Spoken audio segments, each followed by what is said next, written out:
markiiska Al-Cadaala Islamic Center oo ka mid ah xarumaha waxbarasho ee ku yaala magaalada Nairobi ayaa xaflad u qabtay 22 arday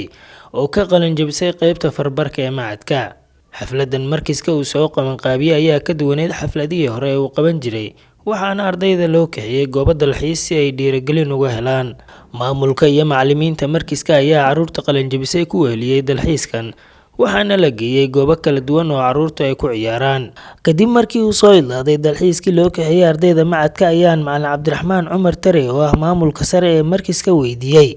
waxa ku dhaliyay in ardayda ay u qabtaan xafladan oo ka duwan kuwii ay hore u qaban jireen. Bismillahir Rahmanir Rahiim. Alhamdulillahi Rabbil Alamin. وبه نستعين على أمور الدنيا والدين وصلى الله وسلم على نبينا محمد وعلى آله وصحبه وسلم. إلهي سبحانه وتعالى مهدسكله نمعول بن هيسنا إلهي سبحانه وتعالى رقم مهدننا ما أنت وتاريخ ذو تهي لواتن إلا بو بيش الله بيتبناد سنة كاللبدا كن لواتن إلا بدا وحان ما أنت هل كان قوبتان لو عيار وصاك حيني أردي كسوعة مركز العدالة إسلاميك سنتر ardaydaas oo bishii hadda la soo dhaafayay ka qalin jibiyay qaybta farbarka markaska ama qaybta qiraa'ada wal kitaab ardaydaas oo cadadooda ay gaarayso 22 arday run ahaantii sababtan u soo kaxaynay waa dhiirigelin waa dareemi kartaa arday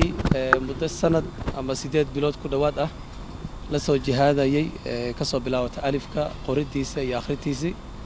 لا يمانتا أي كليهين أود أي كو أخريان كتاب القرآن كله سبحانه وتعالى أرضينا نوع عمرك يقلن جبيان أي هنجادي فهمان سفي عن أوبرتان إلا دي رجليه ويمضيهن سي قرآن كبرشدي سنة لو سي دي رجليه وأنا برنامج لو بهني مركزتا إلا بوجادي ومر والبنا لسمايو مرك الله سبحانه وتعالى مهتسكله ومهد الله سبحانه وتعالى كذب ومهد علنا يا والدين ضمان مركز العدالة بودهان dhammaan waalidiintii ardaydan 22 dhashay oo run ahaantii soo samray muddada sanadka ahayd in badan soo samray sababta waxay tahay arday walba guulaysta ama qalin jibiyo waxa ka dambeeyay waalid adag dhammaan waan u mahad celinayaa waalidiintaas Ilaahay subhanahu wa ta'ala kadib